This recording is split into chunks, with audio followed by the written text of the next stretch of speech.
Hello students, very good morning all of you. और आज आपकी क्लास 8th के लिए है जो मैं क्लास आपकी ले रहा हूँ। और आज मैं आपको क्या है बताऊंगा इन बिटवीन, यानी आपके चैप्टर की समरी जो मैंने आपको प्रीवियस डेज में यानी प्रीवियस क्लासेस में आपको रिटर्न वर्क भेजा था और चैप्टर समझाना बचा हुआ था, यानी उसकी समरी आपको बताना बचा हुआ था। तो मैं आज आपको बताऊंगा उसकी समरी, यानी उसके क्या पॉइंट्स हैं, क्या क्लोज हैं और चैप्टर में क्या दिया हुआ है, वो सब आप आज सीखेंगे। ठीक है, तो आपको क्लास को वेरी केयरफुली वॉच करना है। एंड लास्ट एक चीज और बता दूं, अगर आपके पास बुक अवेलेबल है, if you have a book so please book को भी अपने साथ लेकर बैठिए और क्लास को देखिए, देन अपनी बुक को भी रीड कीजिए, तो आपका चैप्टर पूरा फुल कंप्लीट हो जाएगा। अगर आपके पास बुक नहीं है, if you don't have book so आप क्लास को ही ध्यान से देखिए। ठीक है, तो आपकी सारी चीजें कवर हो जाएंगी। तो मैं आपको चैप्टर जो स्टार्ट करूंगा, चैप्टर 3 है आपका Florence Nightingale the lady with lamp. Florence Nightingale को ही लेडी विथ लैम्प भी कहते थे। स्टोरी बहुत ही इंटरेस्टिंग है, बहुत कुछ आप सीखेंगे इन बिटवीन जब आपको पता चल जाएगा। ठीक है, तो ध्यान से मेरे वर्ड को सुनिए, मैं लाइन बाय लाइन पूरा आपको डिस्क्राइब करने की कोशिश करूंगा और आई होप आपको क्लियर भी होता चले जाएगा। बिल्कुल मैं सिंपल मीन में आपको समझाऊंगा। ठीक है, तो स्टार्ट करता हूँ। Florence Nightingale was born into a rich, upper class, well connected British family at the Bellosguardo in Florence. ठीक है, यानी कि फ्लोरेंस नाइटिंगेल जो थी, ठीक है, उनका जो जन्म हुआ था वो एक रिच यानी अमीर फैमिली में, अपर क्लास यानी ऊंची क्लास की फैमिली। ठीक है, वेल कनेक्टेड ब्रिटिश फैमिली यानी ब्रिटिश फैमिली से जुड़ाव भी था उनका। एंड बेलॉस गार्डो शहर का नेम है, सिटी का नेम है, जो कि फ्लोरेंस में था, इटली। और इटली देश का नाम है और फ्लोरेंस उसमें से, और बोलेस गार्डो एक विलेज होगा वहां पे, उसका नेम है। ठीक है, and was named after the city of the birth. ठीक है, जो फ्लोरेंस सिटी का नाम पड़ा उनकी बर्थ के बाद ही पड़ा। ठीक है, her parents were William Edward Shore and Frances Nightingale nee Smith. उनके जो पेरेंट्स थे वो कौन थे? William Edward Shore and France Nightingale nee Smith. Florence Nightingale decided to enter nursing in 1844। Florence Nightingale ने डिसाइड किया कि वो नर्सिंग ज्वाइन करेंगी। ठीक है, नर्स के कोर्स को ज्वाइन करेंगी 1844 में। ठीक है, उसके बाद inspired by what she thought was call from the God, वो इंस्पायर थी कि उनको भगवान ने ऐसा कुछ आदेश दिया है कि उनको नर्स बनना है। देन क्या है, लोगों की सेवा करनी। She work hard to educate herself, उन्होंने बहुत ही हार्ड वर्क किया खुद को एजुकेट करने के लिए in the art and science of nursing. ठीक है, despite severe opposition from her family and society, जबकि बहुत लोग उनके अपोजिशन में थे यानी विरोध में थे। ठीक है, उनकी फैमिली भी यहाँ तक। Her most famous contribution came during the Crimean war. Crimean एक वॉर हुई थी, ठीक है, तब उनका जो कॉन्ट्रीब्यूशन था यानी जो उन्होंने दिया, योगदान दिया, वो बहुत ही इंपॉर्टेंट था। Which become her central focus when reports field in about the horrific conditions of the के वाउंडेड। यानी जब बिल्कुल चीजें घिर गई थी, बहुत ज़्यादा ज़रूरत थी, तब उन्होंने वहाँ पर क्या किया, हेल्प की, और वो वहाँ से वो सेंटर फोकस में आ गई, यानी कि सबकी नज़रों में आ गई। ठीक है, कि हाँ एक लेडी है वो बहुत ही हेल्पफुल है। इन 1854 क्या हुआ, along with the staff of 38 other volunteer nurse. ठीक है, अदर जो वॉलंटियर नर्स थी 38, उनके साथ वो गई। ठीक है, सी वेंट टू द क्या, ऑटोमैन एम्पायर। ऑटोमैन एम्पायर का नाम है। ठीक है, अक्रॉस द ब्लैक सी, जो कि ब्लैक सी के उस पार थी, फ्रॉम ब्लैक क्या है, बलैक्लावा इन द क्या, क्रीमिया। ठीक है, शी अराइव्ड एट क्या, सेलिमिया बैरक्स इन क्या, स्क्रोटरी मॉडर्न डे स्कूदर इन इस्तांबुल। ठीक है, जो इस समय क्या है, इस्तांबुल में है। ठीक है, in November 84 only to find wounded soldiers being badly cared by the overworked medical staff. ठीक है, वाउंडेड का मतलब है जो फंस जाते हैं, फंसे हुए सोल्जर्स की केयर के लिए ये लोग गए थे। 38 लोग थे और ये भी थे। द कंडीशन वर बैड, जो कंडीशन थी वो बहुत ही बुरी थी। With medicine in short supply, जो मेडिसिन दवाओं की सप्लाई थी वो भी बहुत कम थी। एंड क्या, निगलेक्ट हाइजीन, हाइजीन का मतलब जो साफ सफाई होती है उसको भी निगलेक्ट किया जा रहा था। कॉमन मास इन्फेक्शन बहुत था।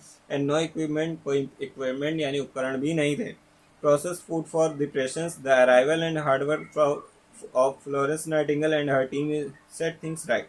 जब वो वहाँ पहुंचे और उनकी जो टीम पहुंची फ्लोरेंस नाइटिंगेल की, उन्होंने सारी चीज़ों को बाद में सही किया, सब कुछ मैनेज किया। ठीक है, ड्यूरिंग द क्रिमीनियन वॉर के दौरान क्या हुआ, फ्लोरेंस नाइटिंगेल गेंड अ निकनेम, उनको एक निकनेम मिला क्या, lady with the lamp. Lady with the lamp तब उनको कहा जाने लगा। व्हेन द टाइम्स रिपोर्टेड, जैसे जैसे टाइम बीता, she is the ministering angel, उनको मिनिस्टरिंग एंजल भी बोला गया विदाउट एनी एग्जैगरेशन। ठीक है, एग्जैगरेशन का मतलब है मतलब किसी बिना भेदभाव के, यानी बिना किसी लंबे अरसे के। ठीक है, तो उनको बोला जाने लगा in these hospitals and her slender from glides quietly along each corridor. ठीक है, और वो हर एक कोने में जाने लगी मदद के लिए। ठीक है, ग्लाइड्स का मतलब होता है कॉर्नर, यानी हर एक जगह पर। ठीक है, एवरी पुअर फेलोज, जो भी गरीब लोग होते थे, soften with gratitude and site of her, उनको देखते थे तो वो भी खुश हो जाते थे। When all the medical office have retired for the night and silence, जब सारे मेडिकल ऑफिसर चले जाते थे रात में, शांति होती थी। Darkness have settled down those miles of prostrate sick. ठीक है, तो जो लोग वहाँ होते थे तो रात में क्या होता था, शी में बी ऑब्जर्व अलोन, यानी जब वो अकेले होते थे तो with a little lamp in her hand making a solitary rounds, तब क्या है, फ्लोरेंस नाइटिंगेल अपने हाथ में एक छोटा सा लैंप लेकर भी उनको देख रेख में जाती थी, इसीलिए उनको फ्लोरेंस नाइटिंगेल या लेडी विद द लैम्प कहा जाता था। ठीक है, यानी सब चले जाते थे लेकिन वो नहीं जाती थी। While she was in the Crimea, जब वो क्रीमिया में थी।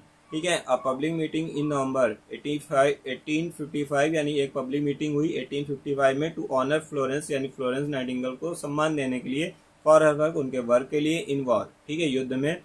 Lead to the establishment of the Nightingale fund, उन्होंने एक नाइटिंगेल फंड बनाया for the training of nurse, दूसरी नर्सेस को ट्रेन करने के लिए।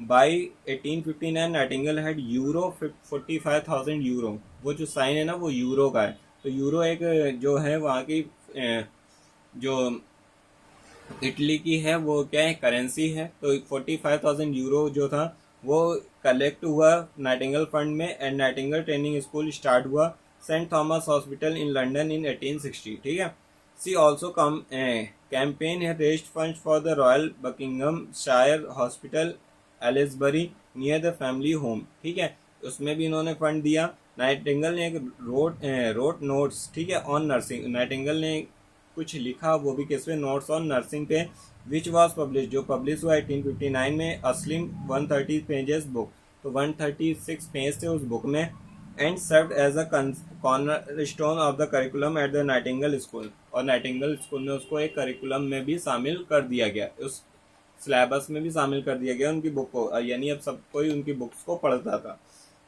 ठीक है, one of the her main achievement, उनकी जो मेन अचीवमेंट थी was the introduction of 10 nurse into the work house system in England. ठीक है, कि कैसे वो नर्सेस को वर्क हाउस सिस्टम के बारे में बताती थी इंग्लैंड में, फ्रॉम 1860 ऑनवर्ड्स, 1860 में।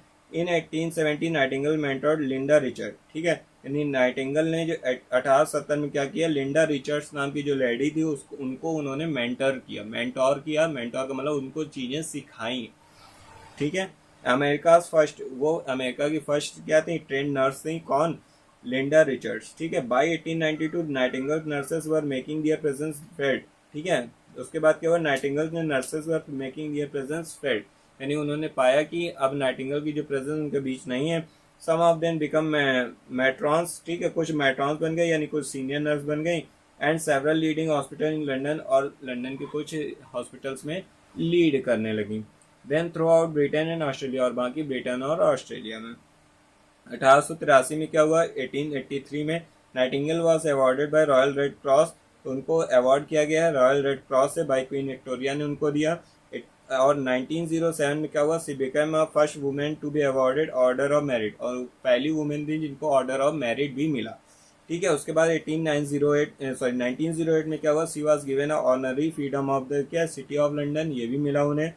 हर birthday is now celebrated as International CFS awareness day, और उनका जो बर्थडे था वो CFS अवेयरनेस डे के रूप में मनाया गया। एंड 13 अगस्त 1910 को क्या हुआ, एट द एज ऑफ 90, जब उनकी एज 90 थी तो she died peacefully in her sleep, और वो जो लेडी थी वो शांति पूर्ण तरीके से उनकी क्या हो गई, डेथ हो गई, यानी अब शांति छा गई थी उस लेडी के चेहरे पे, कोई भी आवाज़ अब नहीं रह गई थी। ठीक है, तो बिल्कुल शांति फैल गई, यानी अब वो डेड हो चुकी थी। ठीक है, तो ये थी आपकी स्टोरी, और ये बायोग्राफी थी फ्लोरेंस नाइटिंगेल की। ठीक है, उससे रिलेटेड मैंने चीज़ें आपको करा दी हैं, आई होप आपने कॉपी में नोट डाउन नहीं कर लिया होगा। समरी भी मैंने आपको बता दी है, आप पूरी क्लास को देखिए, नहीं समझ में आता दोबारा से फिर देखिए, आपको क्लियर हो जाएगा ना। मुझे कॉन्फिडेंस है कि आपको क्लियर हो गया होगा अभी तक। ठीक है। और इसके बाद आप एक बार अपनी बुक को जरूर रीड करें ताकि क्रॉस चेक हो जाए कि आप कितना सीखा है। अगर फिर से प्रॉब्लम होती है तो फिर से अपनी क्लास को अटेंड करें, क्योंकि ये जो क्लास है आपके लिए अवेलेबल रहेगी हमेशा। ठीक है, तो मिलते हैं अपनी नेक्स्ट क्लास में, तब तक के लिए थैंक यू।